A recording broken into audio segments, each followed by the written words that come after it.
Assalamualaikum warahmatullahi wabarakatuh. Selamat datang di mata kuliah keperawatan HIV/AIDS. Ini adalah materi pertama dengan judul fenomena HIV/AIDS yang dibawakan oleh saya, Iwan Purnawan.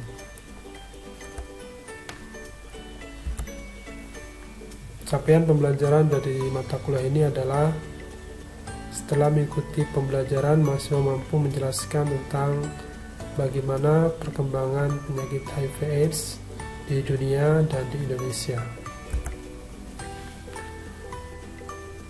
Kasus pertama AIDS ini ditemukan di Amerika Serikat, tepatnya di Los Angeles, oleh Dr. Gottlieb pada bulan Juni tahun 1981 terhadap 5 orang remaja homoseksual yang semuanya aktif secara seksual. Gejala yang ditemukan pada mereka sama, yaitu penurunan imunitas dan infeksi dari pneumocystis carinii pneumonia. Sementara kasus pertama di Indonesia ditemukan tahun 1987 pada turis asing di Bali. Penemunya adalah Dr. Tuti Parawati. Turis asing itu juga merupakan seorang homoseksual dan ternyata telah didiagnosis sejak 2 tahun yang lalu. Jumlah perkiraan dari WHO tahun 2016, orang dengan HIV/AIDS atau ODA itu ada sekitar 36,7 juta secara global. Paling banyak berada di Afrika, mencapai 25,6 juta, dan di wilayah Asia Tenggara, termasuk salah satunya adalah Indonesia, ini sudah mencapai 3,5 juta. Secara lengkap, sebaran orang dengan HIV/AIDS berdasarkan usia dan jenis kelamin. Di sini pengidap HIV pada wanita ternyata lebih banyak dibandingkan pada pria, dan pada anak-anak juga cukup banyak, 2,1 juta. Kemudian pada tahun 2016 jumlah ODA baru ada sekitar 1,8 juta, jadi ada pertambahan 1,8 juta pada tahun 2016, dan angka kematian pada tahun yang sama sekitar 1 juta orang. Ini adalah peta epidemi HIV di Indonesia, di mana diperkirakan tahun 2012 ada sekitar 591.823 orang. Sebagian besar tersebar di wilayah-wilayah yang diwarnai dengan merah tua, yaitu di Jawa Barat, DKI Jakarta, Jawa Tengah, Jawa Timur, Bali, dan Sumatera Utara. Ini merupakan perkiraan jumlah HIV/AIDS di Indonesia yang dikeluarkan oleh PBB, bahwa di Indonesia ada sekitar 690.000 orang, dan dari 690.000 orang tersebut hanya 30% saja yang terdeteksi, sehingga kemudian penyakit ini memiliki fenomena gunung es, di mana hanya sebagian kecil saja yang muncul ke permukaan, yang lainnya tidak terdeteksi. Dan dari 30% ini hanya 8% saja yang mendapatkan obat antiretroviral, sehingga semakin sedikit saja orang dengan HIV/AIDS yang mendapatkan penanganan secara ideal. Gambaran fenomena gunung es ini menunjukkan bahwa sangat banyak orang yang mengidap HIV tapi tidak terdeteksi. Oleh karena itulah, maka setiap orang harus meningkatkan kewaspadaan supaya menghindari perilaku yang beresiko untuk tertular HIV/AIDS. WHO kemudian memberikan gambaran bagaimana menghitung jumlah penderita HIV/AIDS yang sebenarnya. Jadi, menurut WHO, jika satu penderita HIV/AIDS ditemukan, maka sebenarnya sudah ada 100 penderita HIV/AIDS. Dengan demikian, kalau ditemukan ada 937 orang terdeteksi HIV/AIDS, tinggal kita kalikan 100 saja, artinya ada 93.700 penderita HIV/AIDS yang belum terdeteksi. Dalam kurun waktu 2017 di daerah Aceh ditemukan 133 warga Aceh mengidap HIV/AIDS. Angka ini setiap tahun meningkat dalam kurun waktu 2004 sampai 2017 ada sekitar 1.300 kasus HIV/AIDS di Aceh.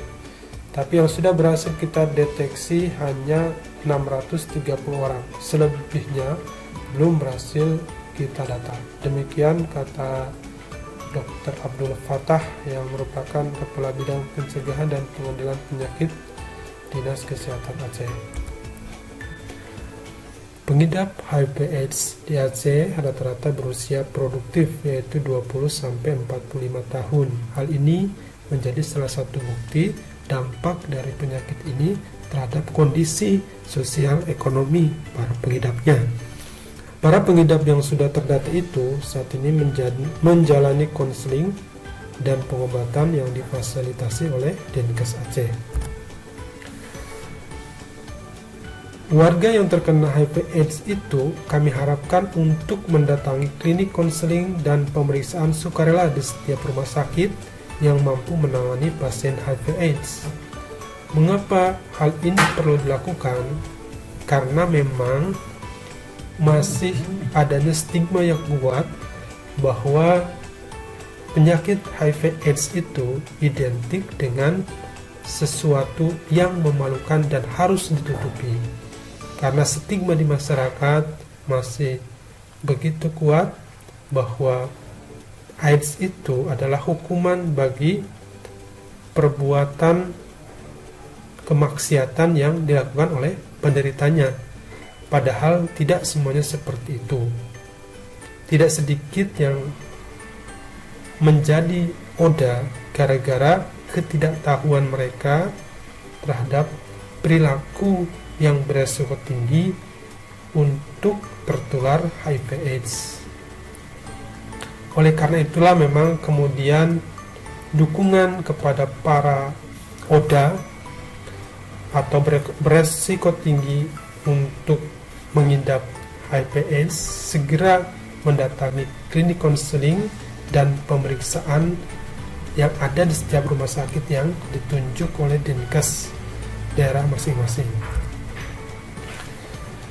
Nah, ini bukti bahwa kemudian dukungan kepada para oda itu untuk tidak perlu merasa malu, merasa minder, serta takut dikucilkan di masyarakat. Tugas kita juga adalah menyadarkan kepada masyarakat untuk tidak melakukan diskriminasi terhadap mereka. Karena jika mereka merasa didiskriminasi, maka semakin sulit lagi untuk mengendalikan penyebaran HIV/AIDS.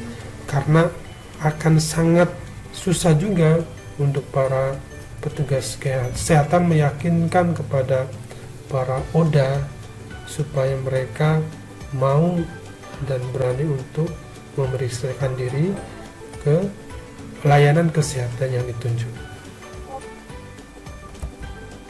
Oke, kemudian kita ke Jawa Tengah. Tercatat ada 20.000 orang pelajar terjangkit penyakit HIV/AIDS. Ini sungguh memprihatinkan bahwa kemudian penyakit ini sudah menyasar para pelajar. Berdasarkan keterangan dari Kepala Badan Narkotika Nasional Provinsi Jawa Tengah, yaitu Brigjen Tri Agus Heruprasetyo, yang dikutip dari Koran Merdeka tanggal 7 Desember tahun 2017, menyatakan bahwa berdasarkan data yang kami himpun dari KPA, selama ini ada 20.000 pelajar baik SMP maupun SMA yang terpapar HIV/AIDS.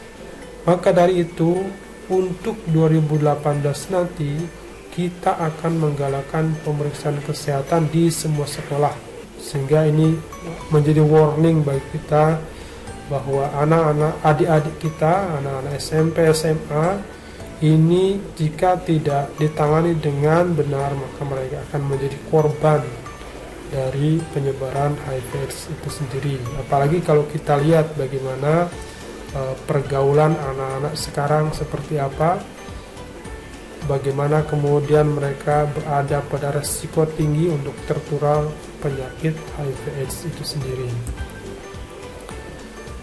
Nah, ini beberapa penyebab dari penyebaran HIV/AIDS pada 20.000 orang pelajar menurut Kepala BNP Jawa Tengah, bahwa ada bebas gitu ya. Jadi keberat-beratannya gaya hidup bebas.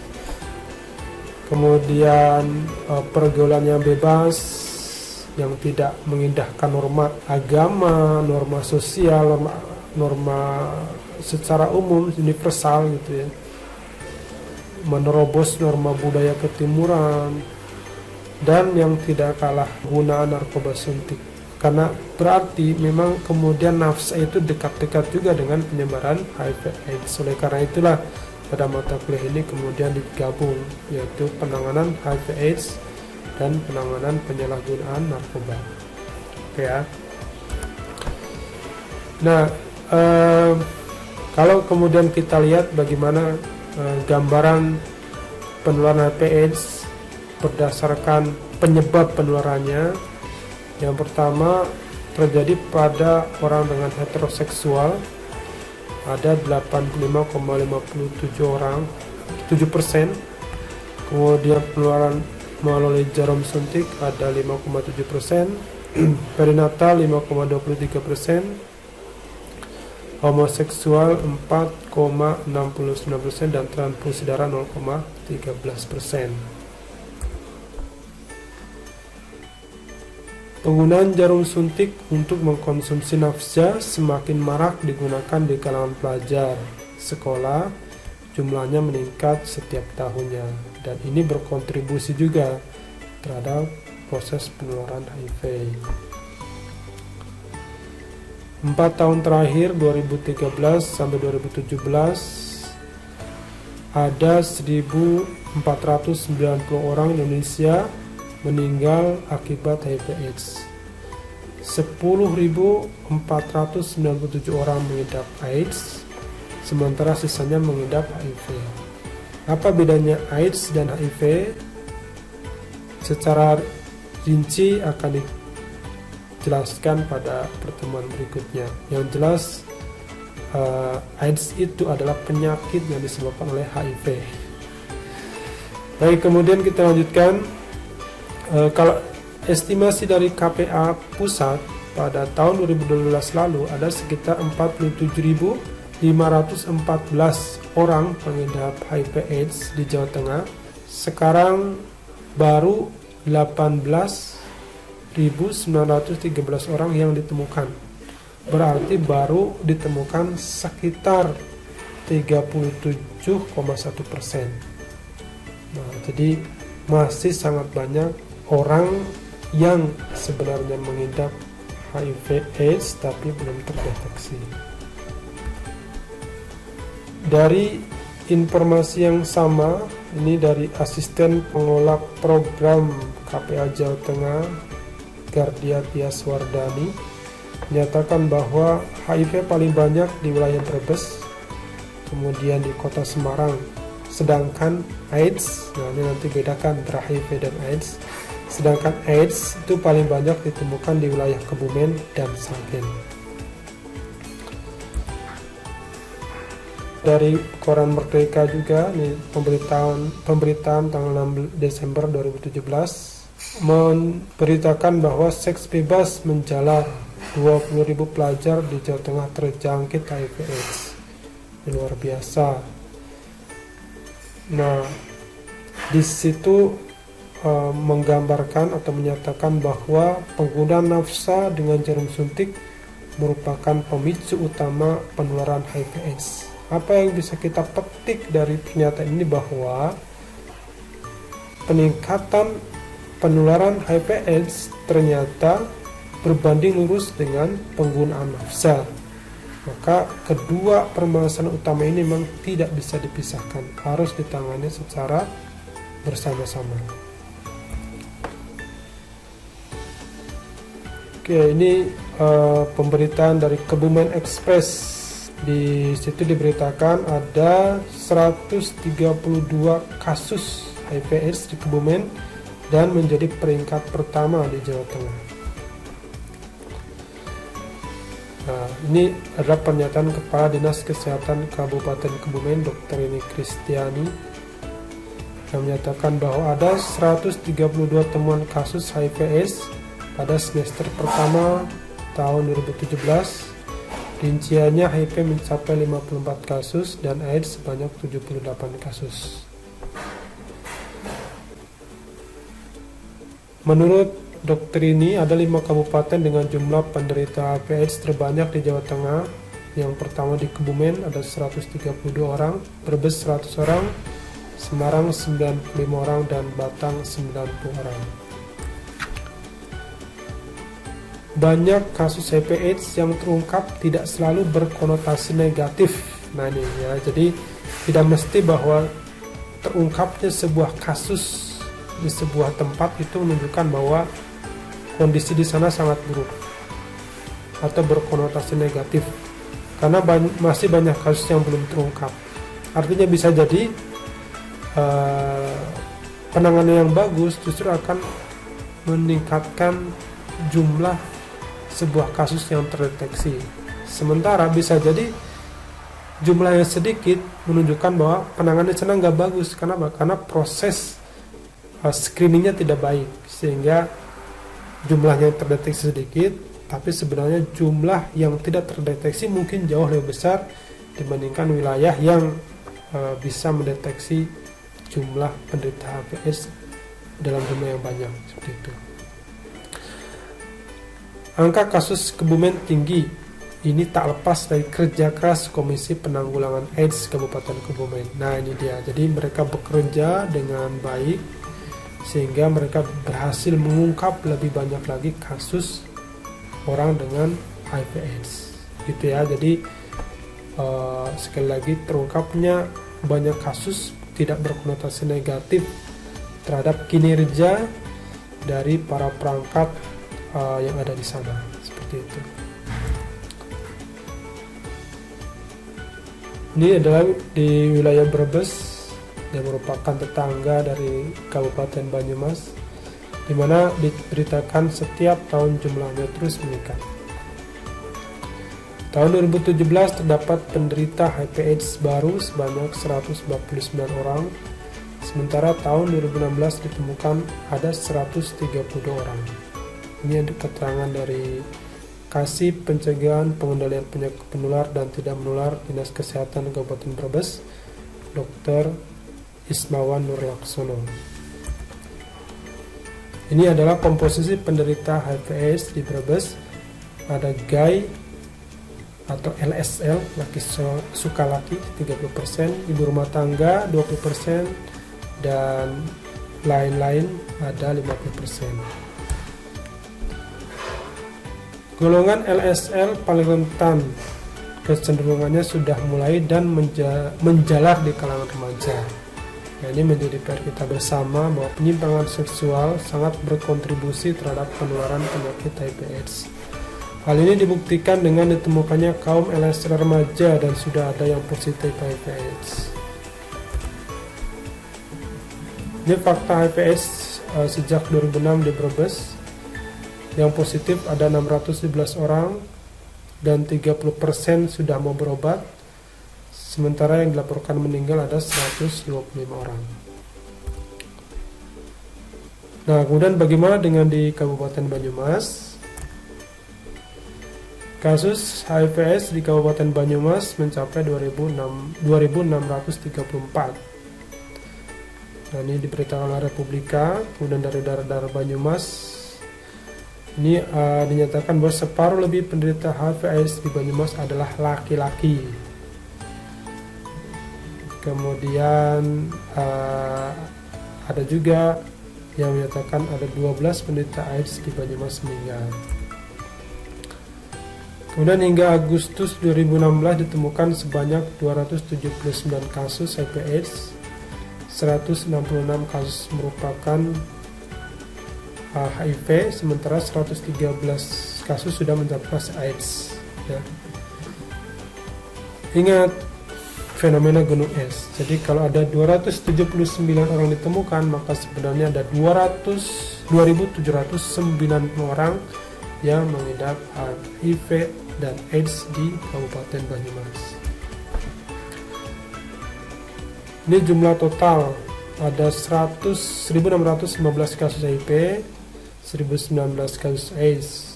Jika dari total mencapai 2.634 kasus HIV AIDS yang merupakan persoalan yang selama ini menjadi gunung es. Ini menurut keterangan dari pengelola program Komisi Pengendalian AIDS Banyumas, Neto Adrianto.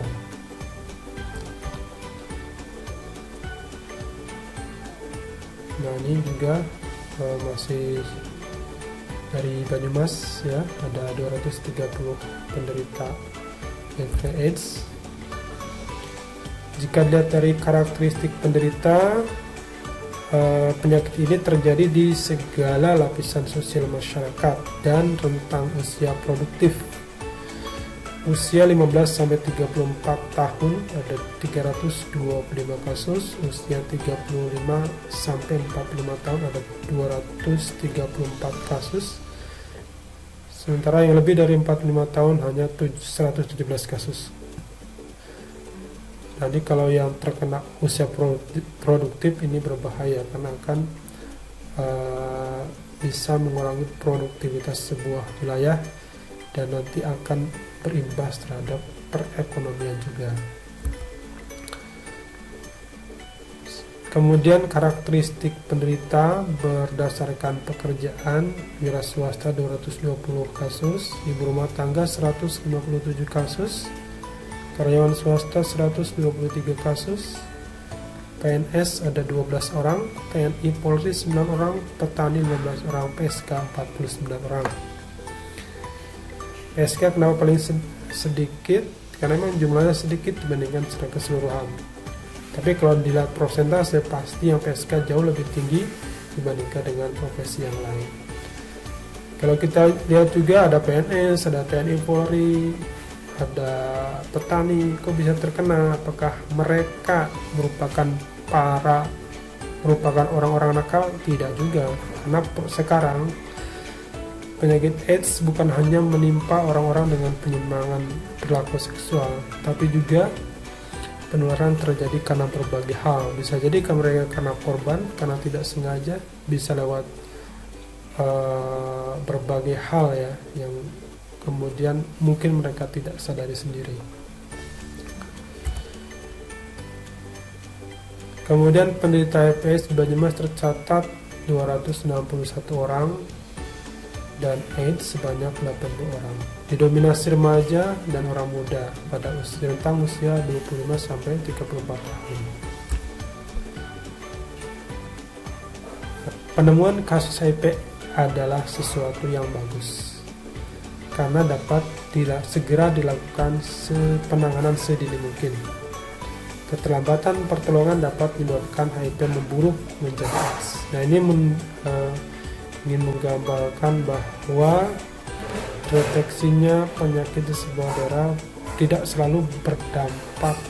selalu berkonotasi negatif bahwa penanganan di sebuah daerah buruk, tapi juga bisa berkonotasi positif atau berarti positif, artinya kinerja dari KPA di sana bagus karena mereka melakukan berbagai upaya untuk mendeteksi sedini mungkin, yang implikasinya akan lebih banyak ditemukan penderita HIV AIDS. Namun demikian, ketika mereka bisa terdeteksi, maka penanganan dapat dilakukan sedini mungkin, sehingga akan sangat bagus hasilnya dibandingkan kalau penanganan datang terlambat. Demikian kira-kira.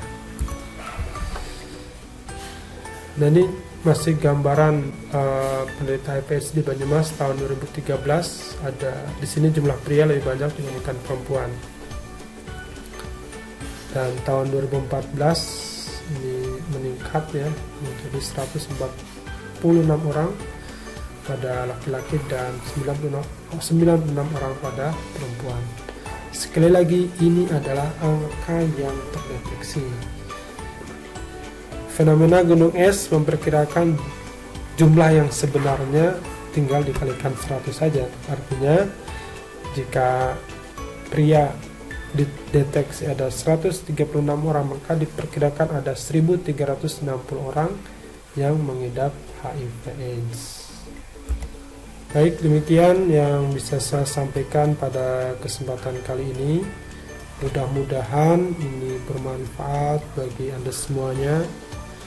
Dan dari sini kita bisa belajar bahwa penyakit HIV/AIDS ini adalah sesuatu yang nyata dan real, sehingga kita harus berkontribusi di dalamnya dalam upaya untuk menangani, baik upaya terutama terkait dengan upaya pencegahan penyebaran dari HIV ini sendiri melalui berbagai upaya pendidikan kesehatan masyarakat, menyadarkan terutama adik-adik kita yang masih remaja supaya mereka benar-benar menjauhi perilaku-perilaku yang beresiko tinggi untuk tertular penyakit HIV dan AIDS ini.